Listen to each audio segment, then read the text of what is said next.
warahmatullahi wabarakatuh. Waalaikumsalam warahmatullahi wabarakatuh. Absen terlebih dahulu. Pram Kurnia Putra, Aldina, Aulia Nova Santika, Bilkisa Diandra Yasmira, Carla Aura Kirana, Clara Febi Istanti, Ini Darmawan Putra, Diah Ayu Ningrum, Kairos Muktabar Ramadana, Febri Pratama, Febi Fauziah Fitriani, Gendis Nikita Salma, Iqbal Arifah, Izas Arzia Maulia,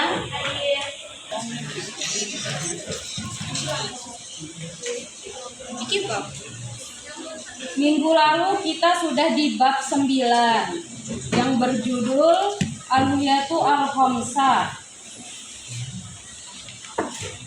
Ada yang masih ingat apa itu Al-Huyatu Al-Khamsah? 5 dasar. Ya, jadi Al-Huyatu Al-Khamsah adalah 5 prinsip dasar hukum Islam yang bertujuan mewujudkan kemaslahatan al-maslahat. Kelima prinsip ini ialah untuk menjaga kehidupan manusia agar tetap aman, damai, dan selaras. Untuk hari ini kita sudah masuk ke bab 10.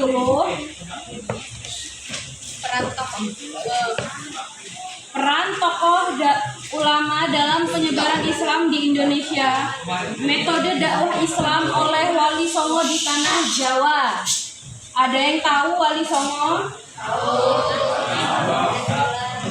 Artinya ada yang tahu?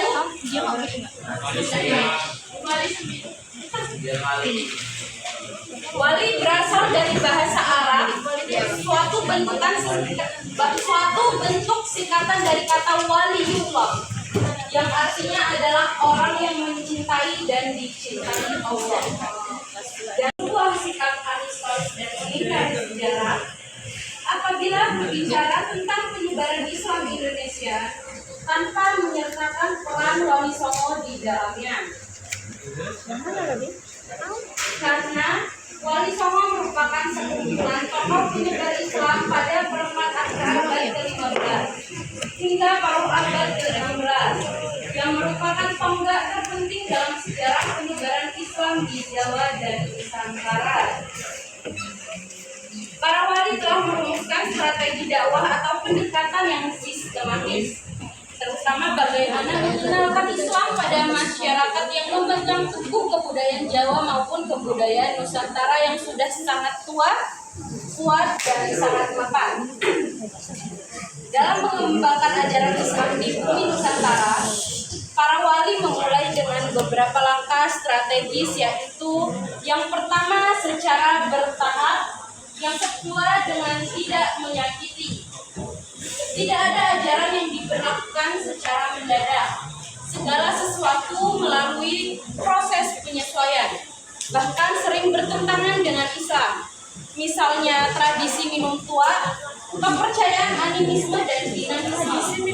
Maka secara bertahap hal tersebut diluruskan oleh para wali dengan metode dakwah yang penuh kelembutan dan kedamaian. Bahkan ajaran Islam dengan mengusik tradisi asli masyarakat Nusantara, bahkan tidak mengusik agama dan kepercayaan mereka, namun memperkuatnya dengan cara-cara yang Islami.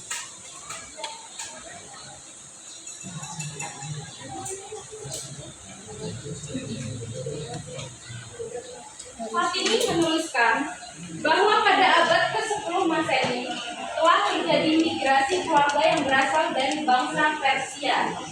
Dan di antara migrasi keluarga-keluarga tersebut, yang terbesar adalah sebagai berikut. Yang pertama, yang kedua, Jawani. ketiga, Suara Syihab. keempat, Keluarga Umar.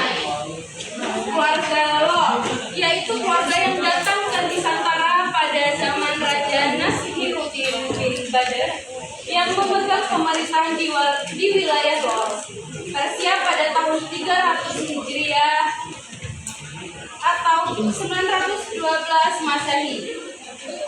Keluarga Lor ini tinggal di Jawa dan mendirikan sebuah perkampungan dengan nama Loran atau Leran, yang artinya adalah tempat tinggal orang Lor.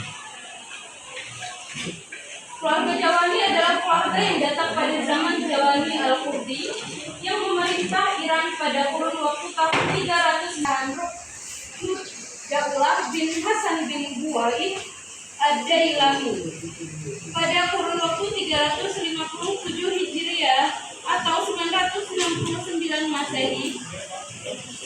Kemudian keluarga Rumai adalah keluarga yang datang dari Kuak Sabangkara yang menetap di utara dan timur Sumatera.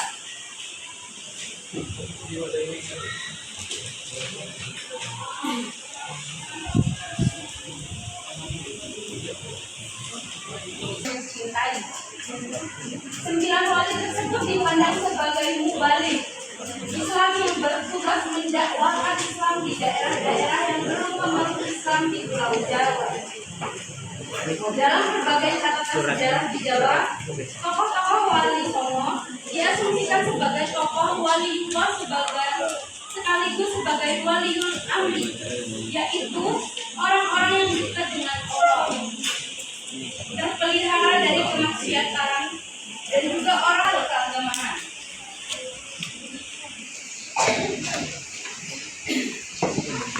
Metode yang dipergunakan untuk penyebaran agama Islam di Jawa dilakukan oleh para wali dengan sebentar baca surah Ad-Duha, Al-Ikhlas sama Al-Fatihah.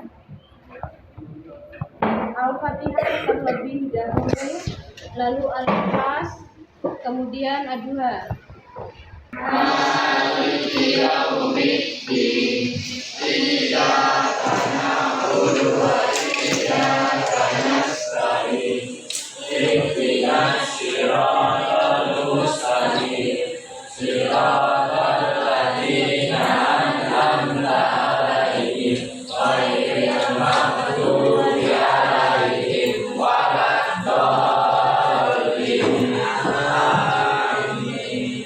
Bismillahirrahmanirrahim.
Allahumma arinal haqqa haqqan warzuqna tibaa wa arinal batila batila warzuqna tinaba.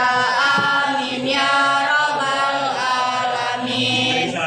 Assalamualaikum warahmatullahi wabarakatuh. Bisa pulang sekarang. Ini boxnya dibalikin.